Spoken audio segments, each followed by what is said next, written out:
think I'm going to dub this series of productivity, this series of hiring episodes of our podcast, the Carrot Cast, the Truck Talks. All right. Because I'm on a drive right now. I'm probably not going to get them all recorded in the truck, but I'm on a drive right now back from Klamath Falls, Oregon, which is where I grew up. It's where my parents live, my wife's parents live. I've got a brother and his family there. I own some real estate there, some apartments, a vacation home, but also my alma mater, Oregon Institute of Technology, is in Klamath Falls. It's an amazing school. It's one of the top schools in the West Coast, especially for engineering, computer science, all things technical. And I had a chance the last couple of days to hang out with a bunch of students and talk entrepreneurship and whatever. So I'm driving back home about 45 minutes away from home. But I recorded an episode here a bit ago. You're either going to listen to it later or earlier than this. I'm not sure when we're going to release all these, on hiring. And I'm going to do a whole series on hiring because I put out a question to Facebook about what you guys would like to hear me talk about, kind of from my experiences. And overwhelmingly, there are a lot of people asking about delegation, about hiring, how, the processes, screening, stuff like that, how to hire rock stars. So I'll do a short little series of shorter podcasts here. Hopefully you get some nuggets out of them. The last episode, if you didn't listen to it, was talking all about the way that we make sure that we're hiring the right people as far as the way we work match. Okay, we use something called the Colby score. Check out the other episode that talks about the Colby score, that talks about the importance of what your score and your team members' scores should be, how to work with that, and how to find amazing people and make sure you're putting them in the right role so they can succeed. Okay, so this one is going to be about hiring rock stars. Now, that's something that several people in that Facebook thread had put in there. How do you hire rock stars? How do you find them? How do you screen them before, during, after the hiring process? And I'm going to be honest here. I'm not. I still think I'm very amateur at this, okay? I haven't hired 100 people, so there's no way I'm going to say that I am the expert in this. I'm probably more experienced in it than a lot of people, and not as experienced as a ton of people. But I think one thing I've been fortunate at with my companies is the people that we have hired are all pretty darn amazing. They're pretty darn amazing. Now, there's definitely some things I would do differently next time around, or that I am doing differently now. Some lessons I've learned that I'll be teaching you some of these on these episodes in this series, the truck talks, the hiring truck talks. But in general, we found some things that work pretty darn well. So the first thing I want to toss out there is that if people are looking for this magical hiring process, where I'm going to give you a Google Drive document, and it's going to walk you through this system and 5 questions to ask, and send them through this qualification process and this and that, and then magically out the other end, it's going to spit out an amazing rock star employee. That's not what I'm going to give you here, and I honestly don't know if that exists. Okay, you definitely can create a system or borrow someone's system that gives you ways to screen and ways to filter people. Okay, you can definitely borrow people's systems on how do you create a multiple step hiring process to filter people out, so it doesn't take a ton of your time interviewing a lot of people. Okay, and I'll talk about what our process is here. All right, so you can borrow that. And if we're able to, I might even find a way to get it online. No guarantees, because there's some parts of it that are kind of proprietary that we don't want just out there for everyone to download. But the majority of it, honestly, is what I'm going to call the hard work. It's the foundational work, okay? First of all, you've got to create a place that people want to work for, okay? It doesn't matter how damn slick your hiring process is and these fancy dancy questions you're asking people and all this clever shit that you're throwing in there. It doesn't matter how awesome that stuff is if you don't have a place that people genuinely want to work for. Now, how do you create a place that people genuinely want to work for? The first part, these are just off the top of my head in no particular order, but the first part is you've got to really give a damn. Like, you've got to really care, and that person has to honestly see that you care about them. Okay, it can't be something that you're just filling this role or filling this gap, and they know it. They know that you're just checking a box and saying, man, I got to fill this role, and the first warm body that passes these qualifications I'm putting in there. If that person feels like that, then they're not connecting to your business at their core, and you're not going to get the most out of them. They're not going to get the most out of the most fulfillment out of the job with you, and they're probably not going to be with you very long. They're probably going to be 6 months in looking for another job, because they're going, man, this job checks every box on there. It's a good job, pays me well, I enjoy the work, but I'm not feeling the connection. I'm not feeling it. This is a good example with my wife. She's insanely good at what she does in the medical field. She loved her job. She loved her work. She loved her patients. She loved her craft. But the place to work was a really, really bad place to work. And it was high turnover in that company. And there were certain reasons. I think that the owner was really well intentioned. I actually liked him as a person, but he was just a really, really bad leader. The communication in the office was really, really bad. I think that the leaders just assumed that everyone could read everyone's minds, or at least could read his mind, and there was not an importance on communication. And most of the people in this office were women, so that was a massive mistake on his end, to really not focus on communication well.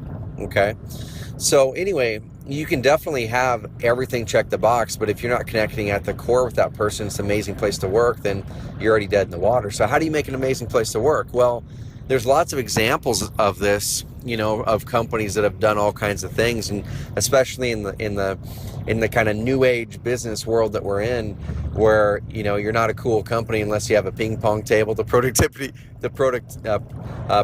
ping pong table, or the catered lunches, or whatever it is. That's kind of the world that we live in now, especially in the tech world. Now we've got a ping pong table, so don't hate on us for that. I honestly don't use it as much as I should, or I'd like to. I've used other people's ping pong tables in their other offices more than we've used our own, which is a bummer. But there are certain things like that. Like, what does the workplace look like? Okay, so is the workplace virtual? If it's a virtual workplace where you guys are all distributed across the country and everyone works out of their own home or their car, cool, that gives them flexibility, but you're going to have some issues. You're going to have some things you've got to make sure that you tie down to make a great place to work. Okay, because sometimes your work actually is harder to create a great company culture, to create a great place that people look forward to getting up every day in the morning and going toward a common mission with their team members. So you got to work on it. Okay, how do we do that virtually? Because half of our staff is in our office and half isn't. You got to nail your communication channel first of all. How do you guys communicate? What's your communication cadence? You can't just communicate whenever a message has to be said. You can't just do it willy-nilly. There has to be a cadence that can get momentum and keep momentum. With us, kind of what we've settled into right now is we have our Monday team huddle at 11 o'clock Pacific time, and we have a couple guys on the East Coast. We have our Friday bookend call, kind of a recap, and what kind of bottlenecks did you have that we can help you with, what wins, successes, anything else to bring up. That's usually 15-20 minutes. The Monday call is a 20-minute call with 10 minutes of overrun for conversation about things that were not on the agenda. And on that call, we first dive into good news. So let's share awesome things that happened. It could be business, personal, whatever.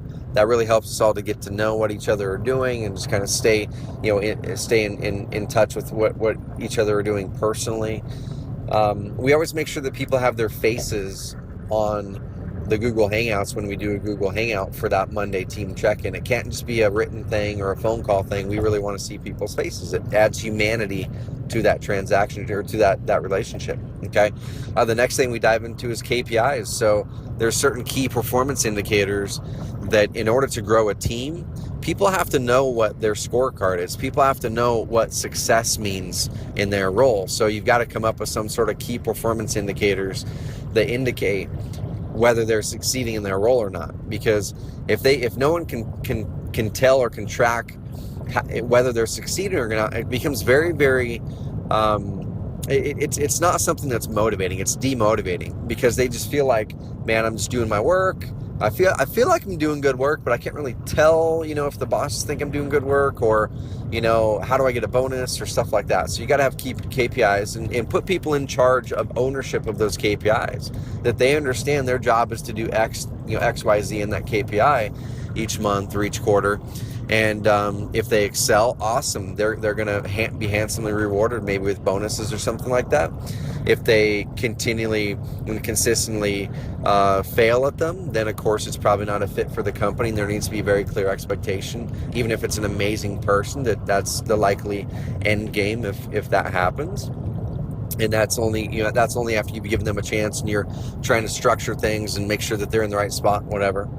And then last we go over our dashboard, and every single company I feel should have some sort of a dashboard. If you're a real estate investment company or an agent or a real estate agent, your dashboard is likely, okay, what deals do we have that we're working on? What phases of those deals are we at? Do you need any help to wrap up this part of the deal or this transaction? Hey, I need some help over here. We're almost closing here or whatever. So that's what your dashboard should look like, giving you a quick snapshot of what your current inflow is, your current funnel of businesses. Here at Carrot, it's our projects, things like that are on our dashboard. And if you're all in person, do it on the whiteboard. I've seen many investors that their dashboard, their kind of war room, is all on a whiteboard that tracks their deals. It's their deal board.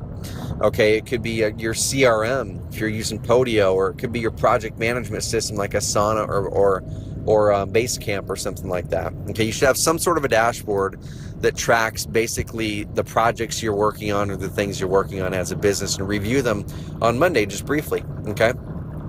And then we wrap it up with any other questions or stuff like that. All right, so you got to have a cadence, and that really helps you to create a great place to work in. Okay, so, and I know we were talking about hiring here, but all of this stuff adds into creating a place that people actually want to work for.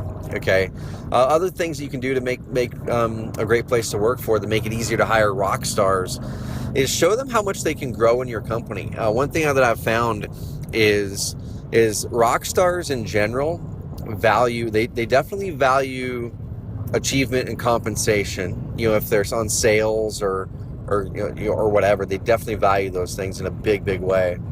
But what they also value is growth. They really value, am I learning, am I growing as a human being? And we've been fortunate enough to get some amazing people on our team who have no business being employees of Carrot. Like, they have no business. It's just they're overqualified, or they're the type of person I just never would have thought that we could hire or could afford, but they're working for us at a slight pay cut to start, because of the mission that we're on, because they believe in what we're doing, because they believe that being in this environment, or being, working with others like myself, that they can grow as a person, and out the other end, over the long term, they're going to win, even if they took a pay cut up front. Okay, so how can you cast a vision that the people on your team really feel that they're going to be a better human being, better equipped to live the world, better equipped to succeed, better equipped to be happy, better equipped to be more financially free by working for your company versus someone else?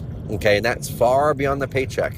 That's far beyond just the offer that you make them and the paycheck that you can cut. Okay, if that's the case, the next company next door, as long as they're offering more, can hire away all of your employees. And I don't think that's anything that any of us want. So how do we safeguard our rock stars? Well, we got to make sure that they're growing within our organization as a human being. And and you understand, and you ask the questions that, what is it that you truly want to do in your life? What is it that you care about? What is it that you want to impact? And then if you can help them impact those things in your business, you are going to win those rock stars. Okay, and you can possibly even do it at a lower rate than they were getting paid to start, and then really scale them up as you're able to make that make sense in your business. Okay, people want to grasp a vision. People want to go somewhere that's interesting. People want to go somewhere that's impactful, and people want to go work for someone in a business that has growth baked in. Growth baked in, their own personal growth baked in. Another couple quick things is don't be stingy with your benefits. And I'm not talking like health insurance and stuff like that, because we were able to bring aboard amazing people way before we ever had benefits. Okay, what I'm talking about is other benefits that are a little bit less tangible, like maybe flexible work hours, flexible workplace. You can work virtually or in the office. Growth things, like some really cheap benefits you can offer people, or buying them books. With Carrot, we buy all of our employees books. You just want a book, awesome, let us know what book you want and we'll order it, and that's gonna be in your mailbox in 2 days. We pay for all that stuff, unless you're ordering like 100 books a week and you resell them, then that's not cool. But we're gonna help you grow. You want to go to a conference to grow as a person, it's also gonna help our company, awesome, we'll likely pay for all or part of it. Okay. There's other growth opportunities in there that we're always trying to find ways to offer.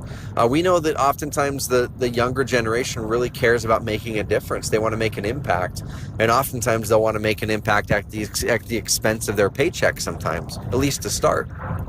Okay, and how do you do that? Well, there's some things that you can do to bake that in. One thing that we've done that the team members who are kind of more cause oriented take us up on is $500. We contribute $500 a year to every single one of our team members' causes that they want to support. So Jen, my assistant, was wanting to support something for her son's school, I think it was, and we supported that.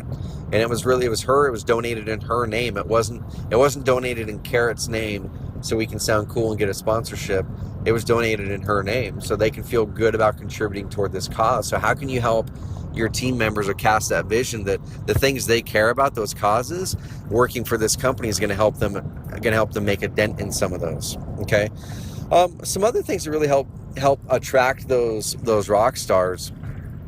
And this is something, once again, that I'm learning more and more of this. So I wouldn't say I'm an expert in this, but if you can find people who are young rock stars, okay, people who are budding rock stars, people who you can tell this person is going to be someone in 5 years, this person is going to be someone in 10 years, but they might not quite have the skill set yet, they don't have the experience yet, but you know that you can groom them into something amazing, and you can sell that vision to them, that you know that they're going to be something good, you know that they're going to be something big, they're a perfect culture match for your company. Their skill set and their follow through, and you can tell they're going to be a rock star, but they're not quite there yet. Okay, cast that vision to them, because everyone wants to hear, especially the budding rock stars, they want to hear that someone sees that potential in them. Okay, and if you truly see that potential in them, you can get that person into your organization for a really, really affordable rate, because you're not paying rock star prices, because this person's a budding rock star, right? So you can bring them into the organization, take them under your wing, teach them, train them, and mentor them.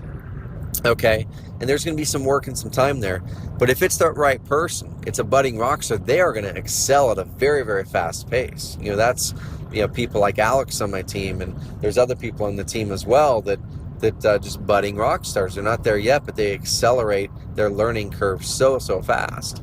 And that person is going to really latch on to you versus just going and taking a paycheck somewhere else. Okay, and that's the same thing. If you're on a budget and you can't afford paying for these types of people, having that vision for helping to improve their life is something that they are going to really value in a big way. Okay, I'm turning off on exit 124 here, passing through downtown Roseburg. Then I'll be in my house in about 10 minutes. I'm going to wrap this puppy up here shortly. This is a shorter episode. But there's some other things to hire rock stars, right? And like I said, it's kind of. Let me piggyback and finalize the part about creating a great place to work. Okay. Another thing that rock stars really want to see is they want to have clarity for where we're going. So you've got to have a clear vision for your company, right? You've got to have a clear vision for your company. It's really hard to lock in a rock star if you can't articulate where that company is going and why. If you can't articulate why you exist, if you can't articulate the difference that your business is actually making for your clients and why that matters. And many businesses, and I'm not going to say that you can't hire rock stars if you're not to this phase yet, because it took me years to really hone this for my businesses, and we even just reiterated it with Carrot here the past couple months, is your mission should be something that is big. It can't be, hey, We want to buy houses in Biloxi because we think we can do it well, and we want to provide an honest, ethical solution. To me, those are givens, right? If your mission or your vision are things that should be givens in your business, it's things that every business should strive for, to be honest and ethical, that's probably not your mission and vision. That no way in heck is going to attract a rock star. Okay. So what does? Something that's worthy. We just updated our mission in the company to kind of clarify. It's very along the same tone that it used to be. So it's not completely changing our mission. It was clarifying it and honestly broadening it to make it be a little bit more exciting for us. All right. So our new mission is to add humanity back to business and help people regain precious time in their lives for the things that matters. Now, nowhere in that did you hear software. Nowhere in that did you hear real estate. Nowhere in that did you hear leads or lead generation or SEO or any of that. Those are in the vision. So the mission is, why do you exist? What is that why? What is the impact that in a year, 2, 4, 5, 10 years, your business is going to make on the world? That you're going to try to tie everything you do in your business to, and that your whole team can wrap around that mission. How do we add humanity back to business? Well, we're more personal with our clients. We want to have fun with you. We want it, when you contact our support, we want it to be an enjoyable experience. We want you to compare our support to other companies every single time you work with any other company. You could be buying a hamburger for all I care. Our aim is for you to compare every other company to your experience at Carrot and help to up level what you expect from other companies based on your experience with us.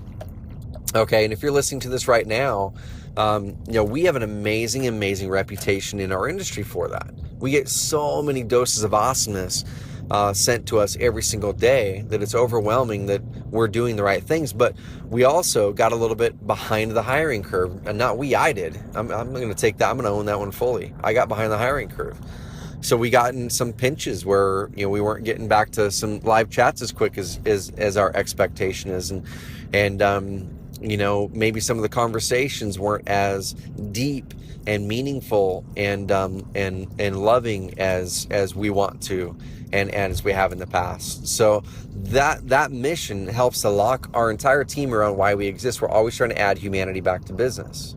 And we want to encourage our customers to do the same thing, because I believe that when business is more human, when people feel like they're not being ignored, when people feel like the business cares about them, that if there's more businesses that do that, that's just going to create nothing but a better world. And the second part of it is to help people regain the precious time for the things that matter in their lives. And that's a big deal. That one to me is a big deal, because I know in my own life, it can be really, really easy to get caught up in all that is growing a business, or all that is an entrepreneur. It's learning, it's hiring, it's this and it's that. And you could do an 80-hour week every single week if you wanted to. But I don't think that's why any of us became entrepreneurs. We became entrepreneurs for the freedom. We became entrepreneurs for the impact, for our families, to go out there and experience the things that we want to experience. And there's probably a lot of other reasons. But the thing is, most entrepreneurs don't end up experiencing that because we're not intentional enough about it. And I'm definitely guilty of some of that stuff. So, even leading into this year, I'm like, man, this is one of my big aims. I want to regain more time in my life. And I don't even work, 40 hours a week, many weeks. Some weeks I'll work 50 to 60 hours because I'm crunching on a project. But most weeks it's probably 30 to 35. All right. So it's not like I'm crunching 80-hour weeks, or like Elon Musk, 100-hour weeks. Right. But I still found myself in the afternoon just really going, man, we're checking out of work at 5. It's a 20-minute drive to my house on the river, and then getting the kids ready, getting dinner going, and then we eat dinner. We get to hang out for a little bit and play, and for 20-30 minutes, and get the kids ready to bed and read some books and whatnot. And then they're in bed. And then my wife and I have maybe 90 minutes max to hang out. And that's not why I became an entrepreneur. So, and starting to talk to our team members and our customers and stuff too, that's not why they did. So that's one of our missions, is with our software and with our training with our team, we want to help you regain that time in your lives for the things that matter. That time's precious. So that's a mission that people can get behind. That's a mission that actually matters in the world. What's your mission? Do you have a mission that's going to attract an A player? Do you have a mission that's going to attract that rock star? If not, that's probably one of the first things you should do. Find a mission that excites you at your core. Because if you're not excited at your core about why your business exists, there's no way a rock star is going to be. There's no way an A player is going to be. So that's your first homework. All right. Then the next thing, once again, that rock star's got to have a vision and mission to follow. The next thing is they've got to believe that you can actually tackle it. It can't be this thing that's just insane. They've got to believe that they can actually tackle that and make a difference in it. All right. And it's got to be tangible. It's got to be tangible. I know. So you've got your mission, then you pull it back to, okay, the vision is how you achieve that mission. What is it that you're going to do? In our vision, we basically lay out 5 core strategies. Here's our focus for the year. So the team is really clear on how we're gonna fulfill that vision and mission.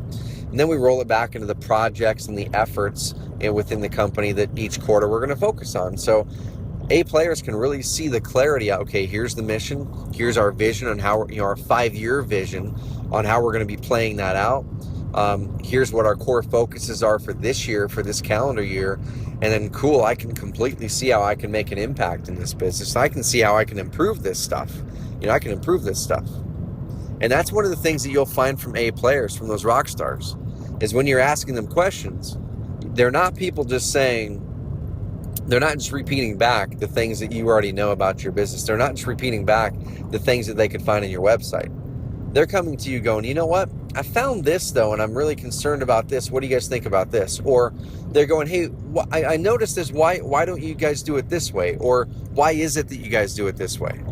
Okay, they should be asking questions because those people, those rock stars, they are people who are not okay with the status quo. They're people who are not okay with subpar systems, with subpar aims, with subpar clarity, with subpar strategy being in place. They're people who should be coming to improve your organization, not just plug into your current processes to work on your stuff. All right. So that's a very, very clear distinction between, a B player versus an A plus player. A B player is someone who's going to come in, they're going to plug into your systems. They're probably going to do the stuff. They're probably going to do it well. They're probably going to do it on time and be consistent. Hopefully they're a culture match. Okay. But they're probably not going to dive in and really improve your organization a ton. They're going to do well within the bounds that you've already set, maybe adjust and iterate a couple things, but they're probably not going to make a massive effort to improve things with their expertise and skill set. An A player is going to come in and sometimes be like a bull in a china shop. They're going to come in and they're going to see all kinds of opportunity to make an impact. They're going to see all kinds of opportunity for things to improve. So if you're looking for someone just to check boxes and follow steps, then find the best possible person you can find for that type of person. Make sure they're a culture match for sure. Make sure you're selling them on a vision they can be excited about. Make sure you have a great workplace that they want to work for. Okay, but you could probably get by with a B or a B plus person in that role if they're okay with not growing in the organization. I mean, that's a key. You got to know what they want to do in that job. Do they want to grow? Do they want to stay where they are? Okay. But an A player, okay, if you're looking for someone to come in and improve a part of your business, if you're looking to come in and have someone add system, add expertise, up level your business in some way, you're going to have to find an A player. You cannot settle for a B, and heavens, do not even consider a C player. They'll be like a cancer in your organization. They're going to be second guessing things in your business all the time. Not adding suggestions. They're just going to be bringing problems and negativity. They're probably not even a great skill set match, and they're a person you probably got cheap. They're a person that you're like, hey, it was a warm body. I can plug them in here. They're willing to do the work for this hourly wage. They probably have a decent skill set there.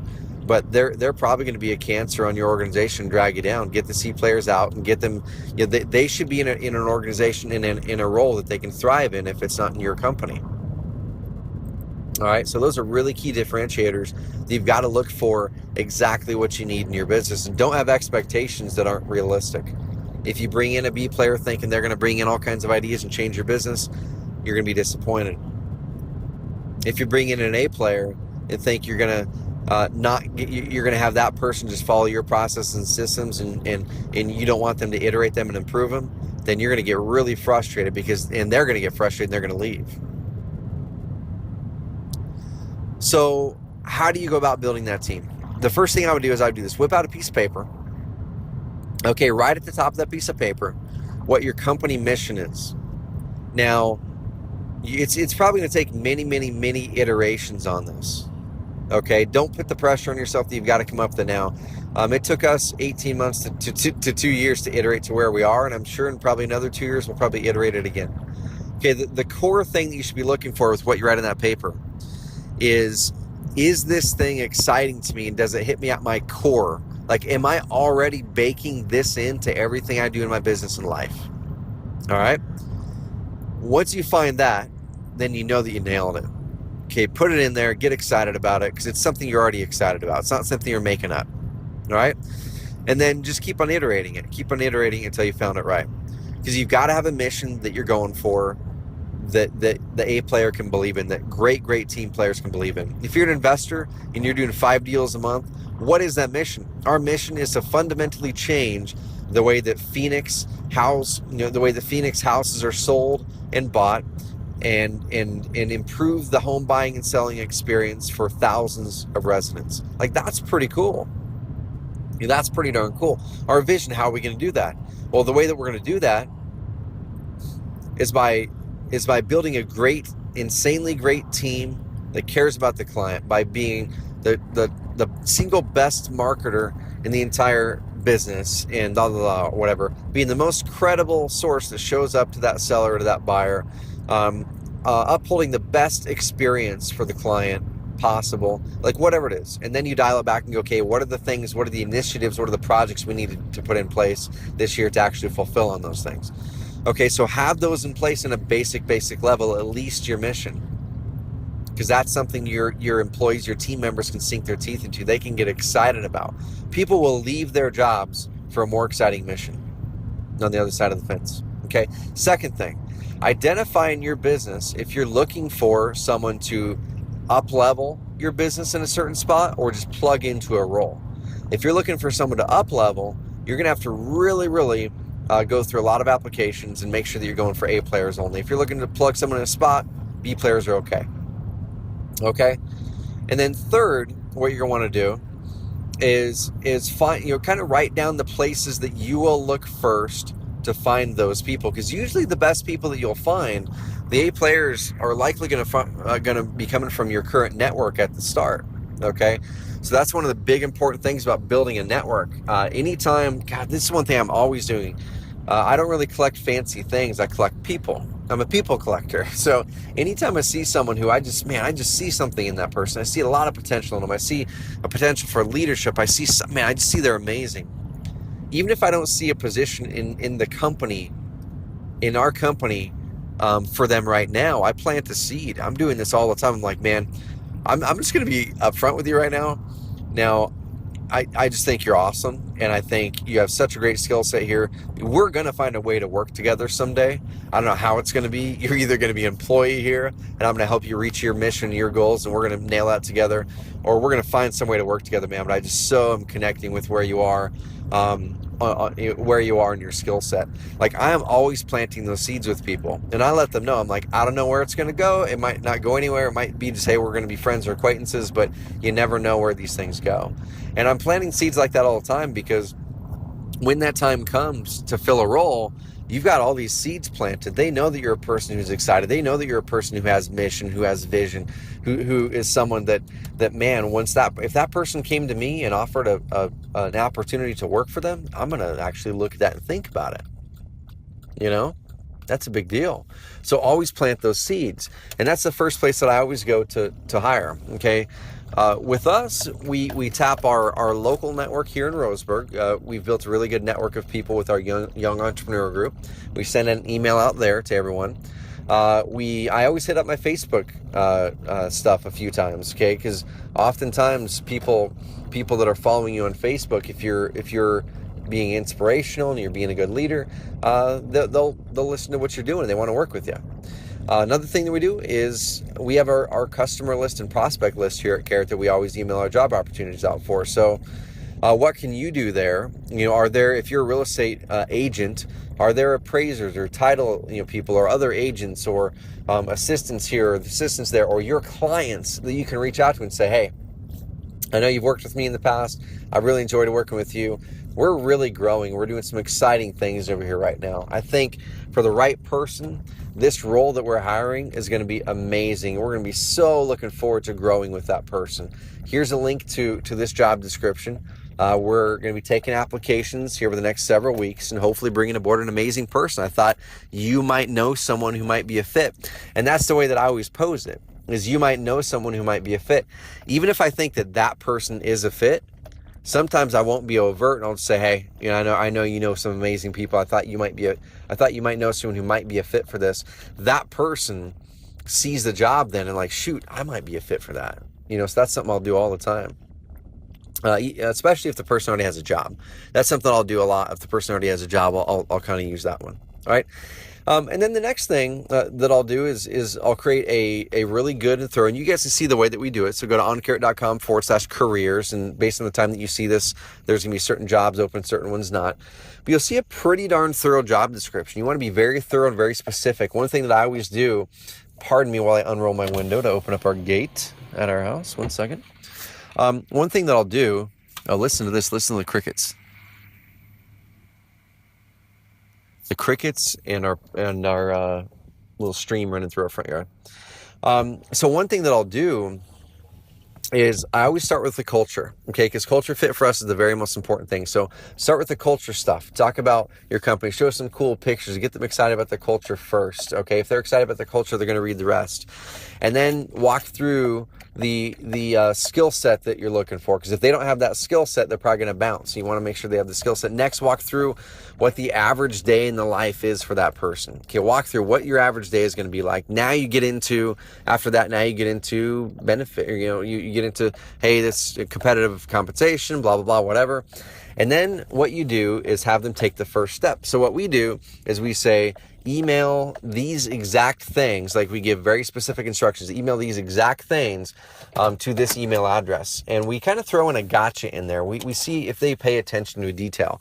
And anyone who doesn't email us exactly what we asked for, the exact way we asked it, the exact subject line in the email, they don't make it to step 2 because they didn't pay attention to detail. If you can't pay attention to detail when you're applying for a job, there's no way you're going to pay attention to detail when you're 6 months into that job. Okay.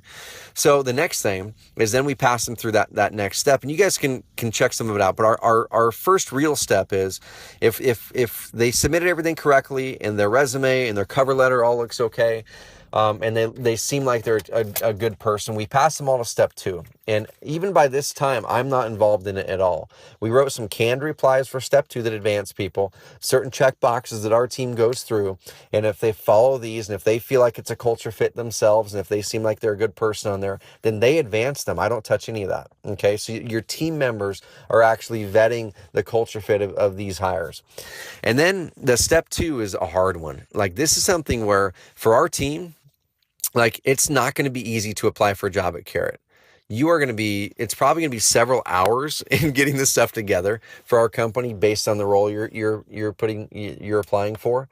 And of course, we're going to be iterating this as we go, because sometimes if there's like this amazing rock star you're headhunting from a different company, they're probably not going to jump through a lot of those hoops to do this stuff. So just take some of this stuff with a grain of salt.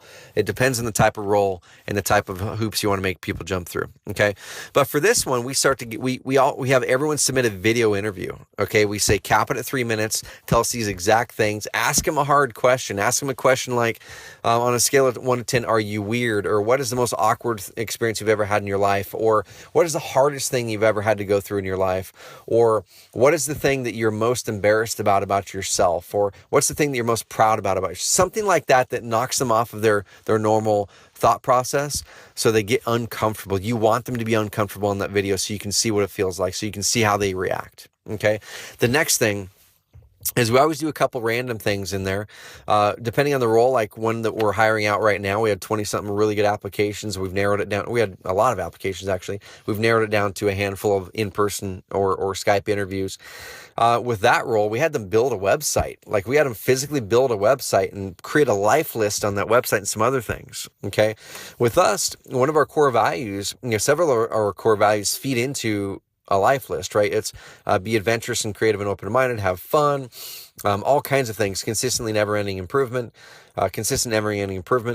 And one thing I encourage all of our team members to do is to write a life list, the things that they want to do in their life before they're gone. And so in the interview process, every single person has to create a life list and submit it through. Because I want to see that someone can think that way. I want to see that someone can think about the things that they aspire to in life, because when people can do that, they can see how our company can help them get there. And when you can tie your company to the things that they want to do in their life, that's a magical, magical thing. You start to bring in A players. You start to bring in those rock stars. Okay. So once they submit that through, if all looks good, then we start to really filter them down to the in-person interviews. And that's where we start to ask them questions and get real with stuff. And just ask them good questions. There's a really, really good blog post. It's actually a LinkedIn article that Mitchell Harper wrote. You can Google it, Mitchell Harper, how to hire A players. It's on LinkedIn. It's got like 1 million views in like a month. It's an amazing article. But he walks through exact questions to ask A players, to ask rock stars when you're hiring them, and just go through that list. It's a really, really, really good list. Okay. So anyway, guys and gals, I'm going to get out, going to go join the family. Hopefully you enjoyed this episode of the Carrot Cast on how to hire A players, how to hire rock stars. And I know that many of you guys are probably looking for something different than you got here. A lot of people are looking for the magic bullet. They're looking for a hack. They're looking for this, 4-step process automatically in the back end is going to poop out like an amazing rock star. But you don't get rock stars or A players unless they fully believe that their life is going to be in a better spot with your business, that they're going to make their bigger contribution with you in their business, that they're going to be able to achieve more, that they're going to be able to impact more, and that they have a clear path to success, what success means, and that they can make an impact in your business. Okay, those are not easy things. And if you came on this episode of the Carrot Cast for an easy magic bolt, like I said, you're probably in the wrong business. You probably shouldn't even be in business. And this is just being tough love here. Okay, you probably shouldn't be in business if you think that hiring A players is as easy as posting this awesome Craigslist ad. Okay, if you think that that's as easy as things should be, then go find something else. Go find a job, or go be a solo entrepreneur or something like that better fits your expectations. Because to build an amazing organization that attracts great people, it takes work. It takes commitment. It takes commitment to your core values. It takes commitment to what you want to achieve in life and impact in life. It takes commitment to a mission. It takes relentless pursuit of that mission through your vision and continually casting that vision to your team members so they always know where we're going and why it's important and how they're contributing. And that's something as a CEO, as a leader, we always have to do. And it's easy to get out of that habit. It's easy to assume that our team members know why we're going somewhere and where we're going. It's easy to assume that our team members know how they're contributing. We all get lost in that trap. But I myself have to consciously remind me, okay, let's make sure, do the team members kind of walk the trap line out there? Do the team members know exactly how they're contributing? Can I help them? Can I remove a bottleneck? I need to cast some vision here. Okay, that person's kind of, I can see they're kind of wandering a little bit, and I need to get them excited about the vision. Let me cast some vision and how they're contributing. All right. So it really takes a completely new fundamental change and different way of thinking about growing a business. So I'm going to get out, hang out with the family. You go out there and think about the way you want to grow your business. If this did not resonate with you, awesome. It doesn't have to. Okay. You don't have to build a big organization. You don't even have to have any employees. I have some amazing clients and friends who have no employees, and they're the happiest ever, and they make a great income. Just find the type of business that makes you happy, that makes your heart sing. If it's building an organization like it is for me, I really feel like my impact can be amplified with that. And I love amplifying leaders. So for me, it's building an organization versus being a solo entrepreneur. Find your path, follow your path, and relentlessly pursue it. We'll talk next time.